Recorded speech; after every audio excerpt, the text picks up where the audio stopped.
Good morning, good morning, good morning. My name's Alastair. I am co-founder of Spinning Around. This is my co-founder, 𝗖𝘁. Together, we are spinning around, and there we go. We are going to build humanity's first space station that is fully equipped from the outset with artificial gravity. And we're going to get the pharmaceutical industry to pay for it. So this space station would be 70 meters across. It's 240 feet in diameter. It will spin round once every 30 seconds. At the outer edge, you will get moon gravity. There'll be capacity there for maybe 100 people to live and work, and we want to do this within our lifetime. If this is the future you want to be living in, then give me a hell yeah! Oh, thank God. Andrew Dixon from Scottish Development International is at the back table there. He got me in front of a bunch of American companies last year, and oh my God, they went hell yeah. So thank you to my plants there for giving the hell yeah and doing everything. So obviously, I'm at a Pocket Cube conference. We're not starting at this scale. We're starting slightly smaller. But let me explain about the pharmaceutical bit. So we're not talking here about zero gravity. We're not talking about zero gravity. The problem with zero gravity is everything needs tied down, right? Everything floats around. And our bet as a company is if you add just a little bit of gravity and stuff sticks to the floor, it'll be a lot easier to scale up manufacturing and the rest of it. But why do we care about this? Well, low gravity environment, zero gravity especially, is radically transformational for biotech, agriculture, on-orbit manufacturing, and semiconductors. So semiconductors, you may know SpaceForge down in Cardiff have got funding to make ultra-pure silicon chip crystals, gallium arsenide crystals, in a satellite in space. So they currently have Forge Star 1 up there. It's making plasma in space. They've done it over 100 times, and they're comfortable that the next launch, they'll be able to produce gallium arsenide crystals and bring them back down to Earth and use them as seed crystals, as very pure, to make very pure silicon wafers so that their yield of silicon chips will be higher. In the biotech space, BioOrbit down in London have received funding to do cancer medicine crystallization in orbit. So this is why. So low gravity environments, especially for biotech, stem cells become tissue and bone faster. Cancer cells die faster, biofilms form faster, crystals form with 5,000 times the purity of those on Earth. So this is why BioOrbit and SpaceForge are doing the crystal thing. But the current game at the moment is the International Space Station. It's bottlenecked. If you want to do gravity environments on the International Space Station using tiny centrifuges that are unscalable, very, very small samples. And there's, it's a struggle to get to ISS. There's a queue, it's expensive. So that's not stopped the big guys. So GlaxoSmithKline, Eli Lilly, Merck, they've all been to the International Space Station to do pharmaceutical research. Merck especially have their cancer drug 𝗖𝗎, which they took to ISS. They figured out how the crystallization of it worked. They were able to make very regular, very small crystals and bring them back to Earth and use them to seed larger batches on the ground. And what it did was it turned it from what had been a 2-hour infusion through a needle in your arm to just a simple under-the-skin injection. Now, 𝗖𝗎 last year, the sales for 𝗖𝗎 drug alone were $32 billion, which made up roughly half of Merck's revenues. Now, in 4 years' time, 𝗖𝗎 comes out of exclusivity and generics can make it. And secondly, in 4 years' time, the International Space Station is coming down. So the old game, as I say, is International Space Station. It takes years to complete a project. We have a partnership with Glasgow University, and one of the researchers there was attempting to fly to ISS. It was going to be a 4-year project, and the cost was in the millions. So this is bottleneck the market. Only the really rich pharma companies can go there, and so we want to disrupt this market. The International Space Station, despite NASA Administrator Jared Isaacman's announcement yesterday that they were adding extra modules to the space station, he still says it has an end date. 2030 is currently the end date. It's going to come down. And so as Genesis was saying in the previous conversation, this is an opportunity after ISS comes down. So the alternatives at the moment, well, either you're still doing small, unscalable centrifuges, but instead of flying to ISS, you'll fly to the new space stations. So there's Axiom Space and there's Vast Haven, which I guess are probably going to be American science and American space stations and American rockets for American, okay? And then we've got Voyager Space, which are collaboration. They've got Airbus building the modules. The Canadians are involved. So Voyager Starlab, the Europeans will probably get some space on. But it's still the same problem. You're going to be in a queue. You've got to rely on a resupply mission to get you up to the space station. You're going to have astronauts there to plug your thing in, make it work, get it back for you. So we don't see that as freeing up the market at all.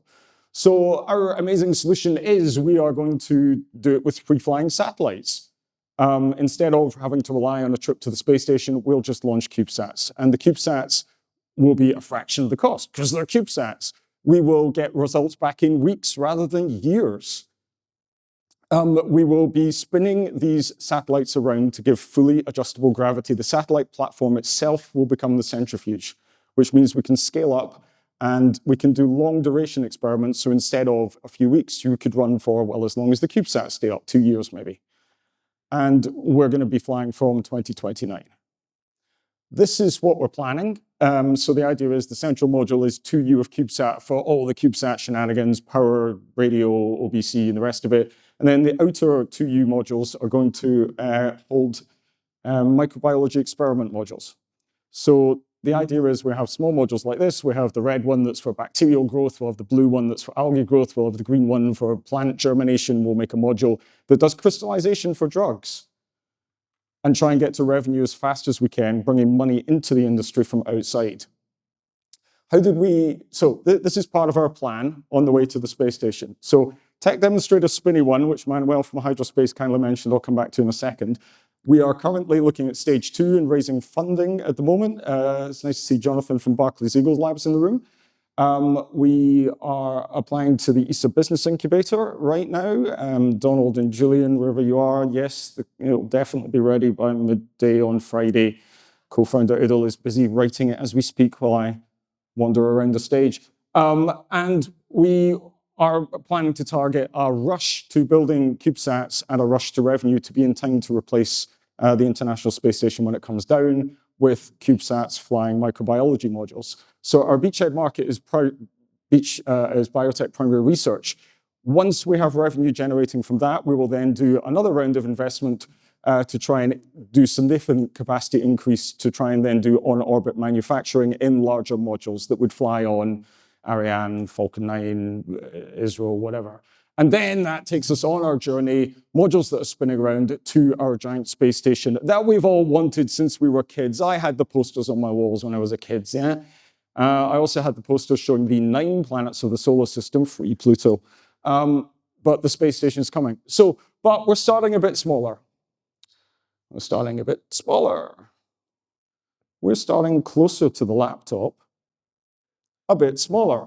So as Manuel kindly mentioned, we've got 𝗖cie, our tech demonstrator pocket cube, which should be flying up to space with Transporter 16 any day now. They've not published the actual launch date. It's meant to be someday. But they'll hopefully announce it soon, and it certainly won't slip to the right. With the pocket cube, as Manuel said, we went from concept to capsule in 6 months. I started the business last January. We're going to go from January to launch, so from 0 to launch in 15 months. That's impossible, I hear you say. Well, the impossible we achieve in 15 months, miracles will take a little bit longer. So how do we build out the pocket cube? Well, we hired a team of crack there we go. Right, so this is what we're doing. We have the main satellite bus that is the Hydra Genesis bus that has flown 13 times already. We are pretty confident it'll work. Thank you, gentlemen, for getting us through. We have this PCB board, which is our payload that we built last summer. And then we have this deployable that was built in conjunction with Dr. 𝗖cie viņš of Glasgow University. You did all right, big man? Yeah. So we built this out. Right, so the module itself is an Arduino CoviSion. So this thing in the center here, so it's a 50 quid chip that you can buy off the internet. Okay, it's got an STM32 dual processor on it. It's got a 2 megapixel camera, which was a lot of fun to get working. It's got 60 mega flash, it's got 2 mega RAM, it's got Wi-Fi, it's got Bluetooth, it's got serial, it's got 6-access IMU, and it's got a microphone, so we could listen to the sound of space if we really wanted to. We're not going to do that. But it meant we were able to program very quickly. On our PCB here, we had our serial port connectors going off to the satellite bus. So Hydrospace are going to wake us up once every couple of days. We're going to cold boot. We're going to say, take a picture, transmit the picture to the bus, and then the satellite bus is going to get us to the ground using amateur radio. So again, another speed thing here. If we're using amateur radio, we didn't have to go through the whole license application or worry about ground stations because we're using amateur radio satnogs to pick up our packets. You'll be able to download the packets that are coming down from the satellite and reconstruct the images, the pictures we take ourselves. We've got LEDs for lighting up our little target. I'll show you in a second. So we built this over the course of last summer. We are carrying the deployable to go out the end there. So obviously our journey is to do multiple objects that separate in space and then spin around. Now, we weren't quite ready to do that with the Pocket Cube scale as our very first satellite, so we have this deployable that pops out. And as you can see, we've got our beautiful Leaves logo here, reflecting our whole thing about taking biology to space, working with pharmaceuticals, working with life sciences. And we have the University of Glasgow logo because this was built by the University of Glasgow. CNC'd for us. We have the Endeavour Rocketry Society logo because the students from Endeavour Rocketry at Edinburgh University built the software and the hardware. And we have, spinning around, we also have the names of everyone who worked on the project, plus my wife's name and my kids' names, because I'm trying to turn from uncool IT dad into really cool space dad. Oh, but dad, everyone's dad's flying a satellite to space, you know, whatever. In the background there, as Manuel mentioned, we've got Fabric. Now, the Fabric, again, our journey with spinning around is to take the biology with us. It's to, as we work our way up to the space station, we don't want machines doing the life support systems. We want to take the plants with us. Plus, my wife is a botanist, so taking plants to space is good for my marriage. But if we can use plants to scrub the air, to generate oxygen, if we can take algae with us to clean the wastewater and figure out waste products, that would be far, far better, we feel, as an environment. We have to take the biology with us as we go into space. So this Fabric here is an art project. It was doused with bacteria. The bacteria were fed. The bacteria have produced pigments. And so we've got organic shapes on our Fabric here generated by organic life. We've then washed the bacteria out of the Fabric because we've all seen the movies where bacteria come from space and it doesn't go well. So, and then it's being sprayed with conformal coating to stop outgassing. And then we've clamped it in our launch thing here. So if you search on the internet, you'll see we did some press with Glasgow University talking about this arts outreach project, trying to engage the artists in what has been quite a technological market. So it's like putting the A into STEAM, science, technology, engineering, art, and maths. We need the designers. We need the creatives. Engineers are great at building things, but they're kind of boxy, let's face it. So if we bring some artists in, then we end up with something beautiful. Over time, the radiation will affect the Fabric and it will change color. And so over the 2 years that the Pocket Cube is active, we'll be taking a photograph every 2 days, and hopefully over time we'll get an animation of the Fabric as it changed color. And I look forward to doing some more press with Glasgow University as we do that. Just to de-risk our principal hardware, the nickel vision chip we're going to be using in the microbiology module I waved around. It allowed us to de-risk our foundational software. It proves our ability to launch successfully to space. Now, the word error there is doing a lot of heavy lifting because the satellite bus obviously comes from Hydrospace and they've done an awful lot of the compliance with us, and Alba Orbital are doing the deployment. But it turns us into a space business. Hopefully in a couple of weeks' time, we'll start to get images back down from space and we'll be a space company. And that then opens the conversation with investors. So we're looking to raise £3.5 million in the coming year to then do this sprint to build out the CubeSats and rush to revenue in 3 years' time. So this is a deep tech company. Investors used to, I'm from the software industry, investors were happy to invest in software as a service businesses where there was just software and you could grow a quick customer base and the rest of it. Thanks to AI, they're now very nervous about this because they can't tell whether somebody showing up in front of them has a really good idea or whether it's something that was just knocked together over the weekend in AI.